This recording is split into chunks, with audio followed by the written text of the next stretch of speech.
सबसे बड़ी आवश्यकता ये है कि मौजूदा शासन का पतन कैसे किया जाए। इसके लिए हमारा प्रयास ये होगा कि अब एक मजबूत तीसरा मोर्चा बनाएं।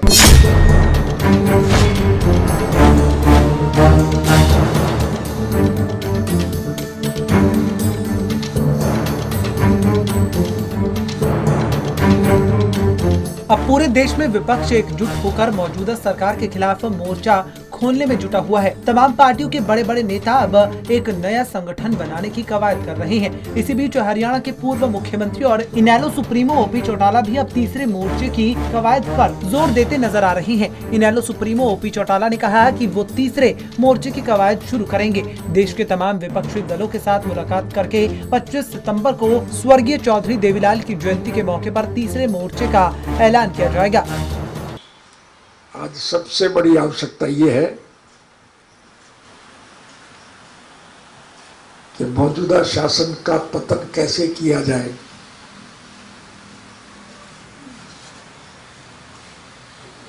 इसके लिए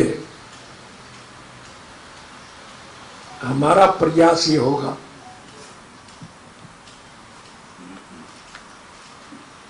कि अब एक मजबूत तीसरा मोर्चा बनाएं।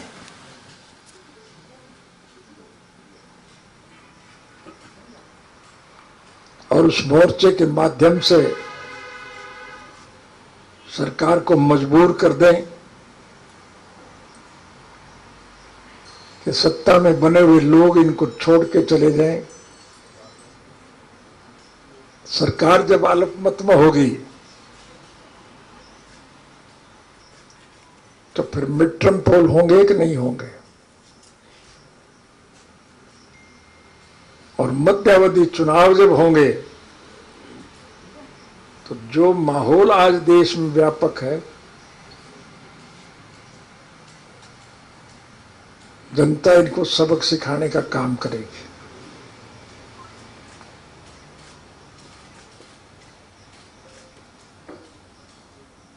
इसलिए हमारी पार्टी का कोई राजनीतिक स्वार्थ नहीं है। हम तो स्वर्गीय चौधरी देवीलाल जी के स्वप्न साकार करने के पक्षधर हैं। स्वर्गीय चौधरी देवीलाल जी की एक सूत्री कार्यक्रम था कि इस देश के आम नागरिक की मूलभूत जरूरियात, रोजी रोटी, कपड़ा, मकान, शिक्षा और स्वास्थ्य का प्रबंध सरकार करे।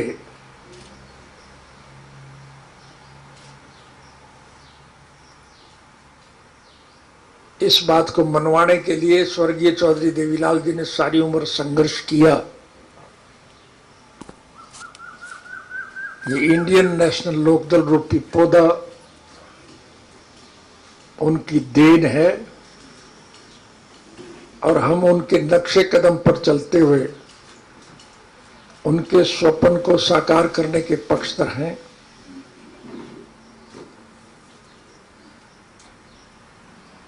जहां देश के जनमानस को जोड़ने में हमारी पार्टी ने सफलता प्राप्त की है, हम चाहेंगे कि राष्ट्रीय स्तर पर हम सभी विपक्षी पार्टी के अग्रणी नेताओं से संपर्क स्थापित करें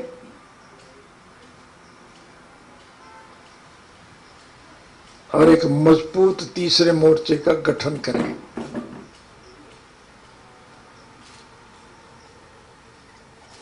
पच्चीस सितंबर को स्वर्गीय चौधरी देवीलाल जी का जन्म दिवस है।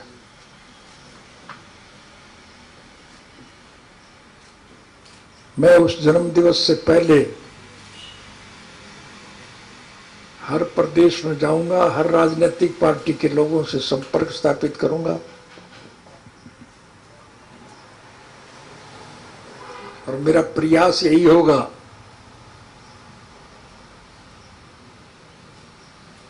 कि इस भ्रष्ट सरकार का विकल्प तैयार किया जाए, मजबूत तीसरा मोर्चा हो और फिर आने वाले चुनाव में उस मोर्चे को सफलता मिले, इस भ्रष्ट सरकार का अंत हो, ताकि स्वर्गीय चौधरी देवीलाल जी के स्वप्न साकार हो सके। इस सब के लिए हम आपके सहयोग और समर्थन की भरपूर उम्मीद रखते हैं। वहीं तीनों कृषि कानूनों को लेकर ओपी चौटाला केंद्र सरकार पर हमलावर होते नजर आए। उन्होंने कहा कि सरकार की ओर से बनाए गए तमाम कानूनों का लाभ चुनिंदा लोगों को मिल रहा है, बाकी सब लोग परेशान हैं। लेकिन इस आंदोलन के समर्थन में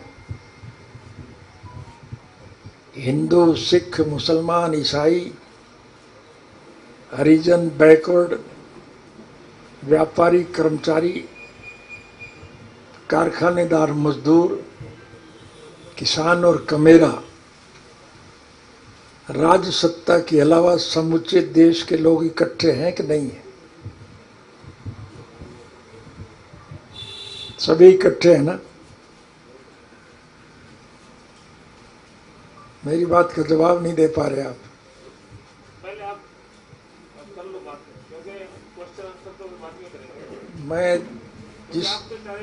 घूम के आए, सारे आपने देखा है कि जिस मकसद के लिए आज हम इकट्ठे हुए हैं, मैं उसी की चर्चा कर रहा हूं और यही प्रश्न आपसे पूछ रहा हूं कि इन कानूनों के विरोध में आज सभी जाति के लोग इकट्ठे हैं कि नहीं है? तो लोग जब इकट्ठे हैं तो सरकार को मजबूर होकर के प्रजातांत्रिक प्रणाली में जनता की आवाज को मानना पड़ता है कि नहीं पड़ता है?